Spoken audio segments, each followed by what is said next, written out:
Mr. Chairman, ladies and gentlemen, I appreciate very much your generous invitation to be here tonight. You bear heavy responsibilities these days, and the article I read some time ago reminded me of how particularly heavily the burdens of present-day events bear upon your profession. You may remember that in 1851, the New York Herald Tribune, under the sponsorship and publishing of Horace Greeley, employed as its London correspondent an obscure journalist by the name of Karl Marx.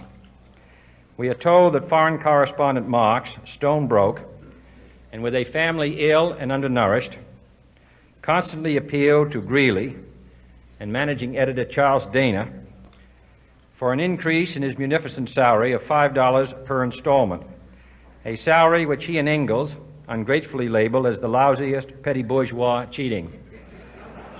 But when all his financial appeals were refused, Marx looked around for other means of livelihood and fame, eventually terminating his relationship with the Tribune and devoting his talents full-time to the cause that would bequeath to the world the seeds of Leninism, Stalinism, revolution, and the Cold War. If only this capitalistic New York newspaper had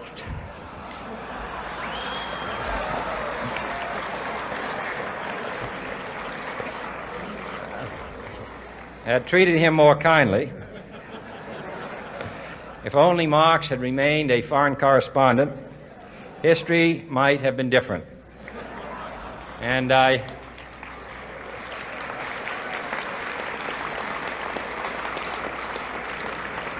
I hope all publishers will bear this lesson in mind the next time they receive a poverty-stricken appeal from a small increase in the expense account from an obscure newspaper man.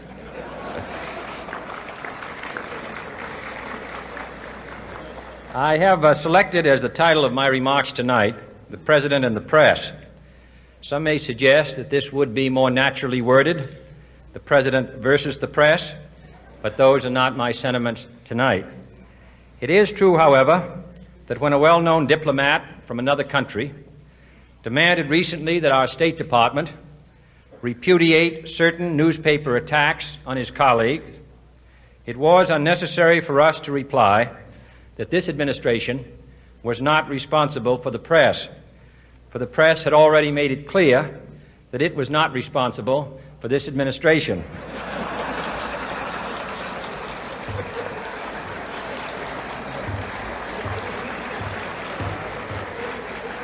Nevertheless, my purpose here tonight is not to deliver the usual assault on the so-called one-party press. On the contrary, in recent months, I have rarely heard any complaints about political bias in the press, except from a few Republicans. Nor is it my purpose tonight to discuss or defend the televising of presidential press conferences. I think it is highly beneficial to have some 20 million Americans regularly sit in on these conferences to observe, if I may say so, the incisive, the intelligent, and the courteous qualities displayed by your Washington correspondents.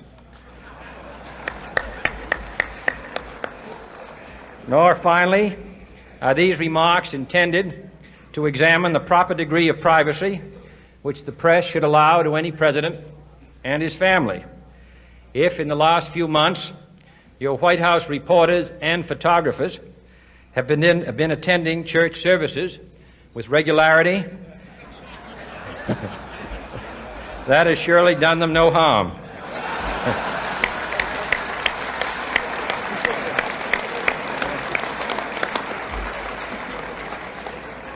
On the other hand, I realize that your staff and wire service photographers may be complaining that they do not enjoy the same green privileges, the local golf courses, which they once did.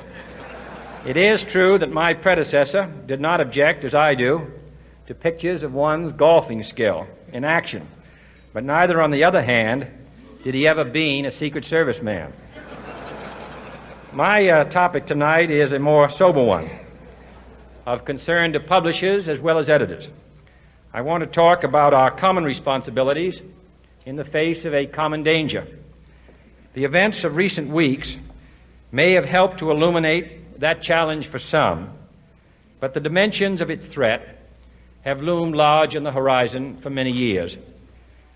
Whatever our hopes may be for the future, for reducing this threat or living with it, there is no escaping either the gravity or the totality of its challenge to our survival and to our security, a challenge that confronts us in unaccustomed ways in every sphere of human activity. This deadly challenge imposes upon our society two requirements of direct concern, both to the press and to the President.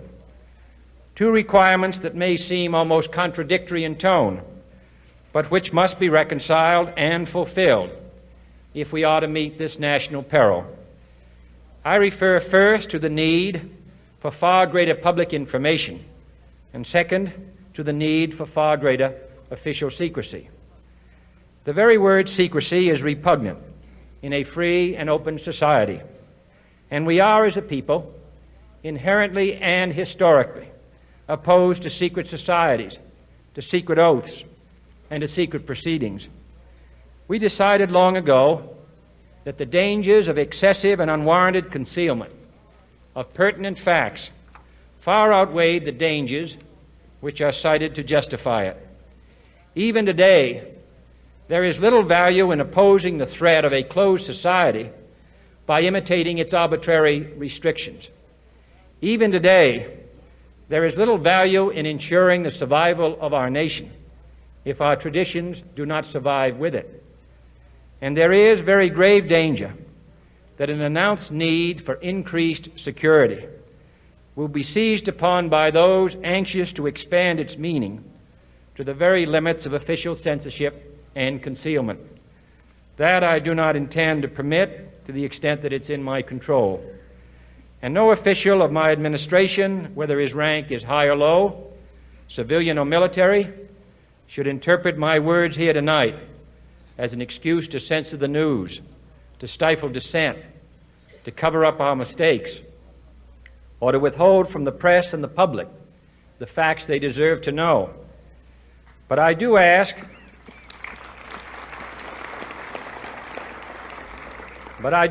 every publisher, every editor, and every newsman in the nation to re-examine his own standards and to recognize the nature of our country's peril. In time of war, the government and the press have customarily joined in an effort based largely on self-discipline to prevent unauthorized disclosures to the enemy. In times of clear and present danger, the courts have held that even the privileged rights of the First Amendment must yield to the public's need for national security.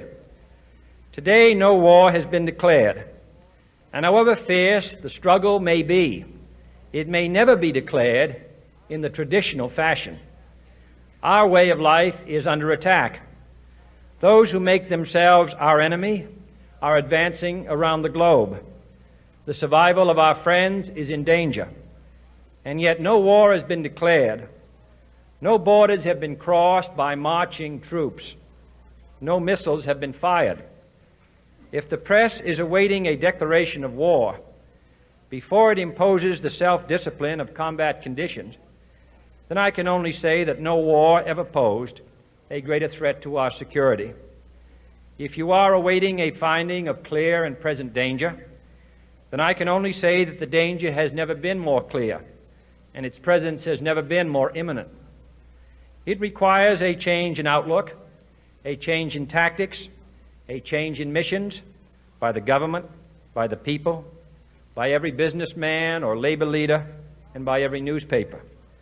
For we are opposed around the world by a monolithic and ruthless conspiracy that relies primarily on covert means for expanding its sphere of influence, on infiltration instead of invasion, on subversion instead of elections, on intimidation instead of free choice, on guerrillas by night instead of armies by day. It is a system which has conscripted vast human and material resources into the building of a tightly knit, highly efficient machine that combines military, diplomatic, intelligence, economic, scientific, and political operations. Its preparations are concealed, not published. Its mistakes are buried, not headlined. Its dissenters are silenced, not praised. No expenditure is questioned, no rumor is printed, no secret is revealed. It conducts the Cold War, in short, with a wartime discipline no democracy would ever hope or wish to match. Nevertheless, every democracy recognizes the necessary restraints of national security, and the question remains whether those restraints need to be more strictly observed if we are to oppose this kind of attack as well as outright invasion. For the facts of the matter are that this nation's foes have openly boasted of acquiring through our newspapers information they would otherwise hire agents to acquire through theft, bribery, or espionage, that details of this nation's covert preparations to counter the enemy's covert operations have been available to every newspaper reader, friend and foe alike, that the size, the strength, the location, and the nature of our forces and weapons, and our plans and strategy for their use have all been pinpointed in the press and other news media to a degree sufficient to satisfy any foreign power, and that in at least one case, the publication of details concerning a secret mechanism whereby satellites were followed required its alteration at the expense of considerable time and money. The newspapers which printed these stories were loyal, patriotic, responsible, and well-meaning. Had we been engaged in open warfare, they undoubtedly would not have published such items. But in the absence of open warfare, they recognized only the tests of journalism and not the tests of national security. And my question tonight is whether additional tests should not now be adopted. That question is for you alone to answer. No public official should answer it for you. No governmental plan should impose its restraints against your will. But I would be failing in my duty to the nation in considering all of the responsibilities that we now bear and all of the means at hand to meet those responsibilities if I did not commend this problem to your attention and urge its thoughtful consideration. On many earlier occasions I have said, and your newspapers have constantly said, that these are times that appeal to every citizen's sense of sacrifice and self-discipline. They call out to every citizen to weigh his rights and comforts against his obligations to the common good. I cannot now believe that those citizens who serve in the newspaper business consider themselves exempt from that appeal. I have no intention of establishing a new Office of War Information to govern the flow of news. I am not suggesting any new forms of censorship or new types of security classifications. I have no easy answer to the dilemma that I have posed and would not seek to impose it if I had one. But I am asking the members of the newspaper profession and the industry in this country to re-examine their own responsibilities, to consider the degree and the nature of the present danger, and to heed the duty of self-restraint which that danger imposes upon us all. Every newspaper now asks itself, with respect to every story, is it news? All I suggest is that you add the question, is it in the interest of national security? And I hope that every group in America, unions and businessmen and public officials at every level, will ask the same question of their endeavors and subject their actions to this same exacting test. And should the press of America consider and recommend the voluntary assumption of specific new steps or machinery, I can assure you that we will cooperate wholeheartedly with those recommendations. Perhaps there will be no recommendations. Perhaps there is no answer to the dilemma, faced by a free and open society in a cold and secret war. In times of peace, any discussion of this subject and any action that results are both painful and without precedent. But this is a time of peace and peril which knows no precedent in history. It is the unprecedented nature of this challenge that also gives rise to your second obligation, an obligation which I share, and that is our obligation to inform and alert the American people, to make certain that they possess all the facts that they need and understand them as well, the perils, the prospects, the purposes of our program, and the choices that we face. No president should fear public scrutiny of his program, for from that scrutiny comes understanding, and from that understanding comes support or opposition, and both are necessary. I am not asking your newspapers to support an administration, but I am asking your help in the tremendous task of informing and alerting the American people. For I have complete confidence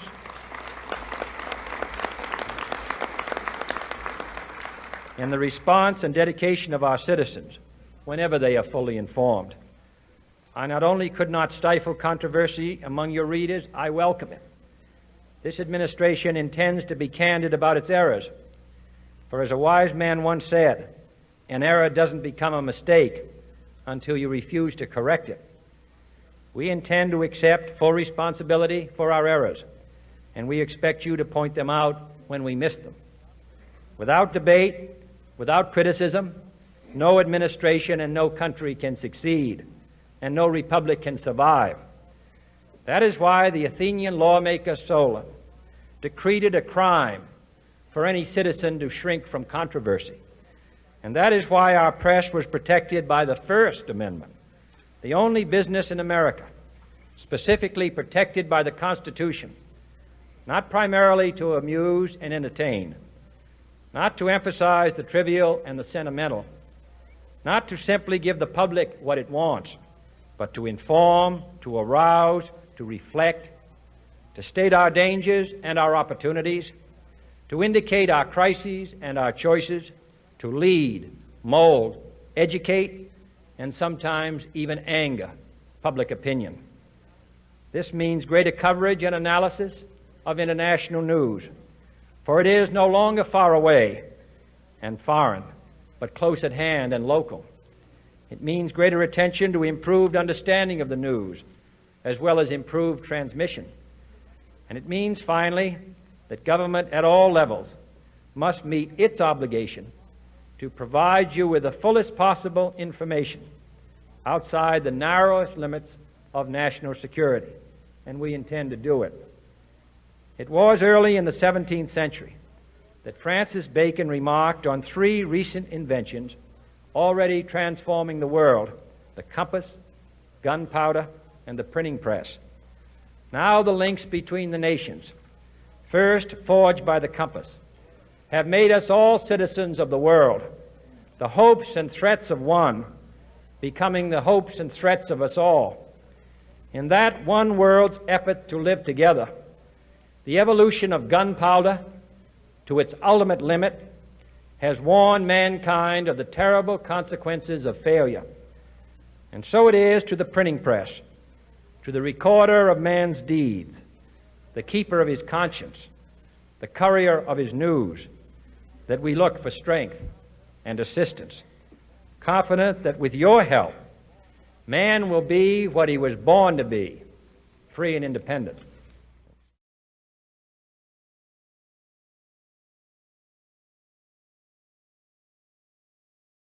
Thank you for joining us on this historical journey. Don't forget to like, subscribe, and hit the bell icon for more fascinating stories from history.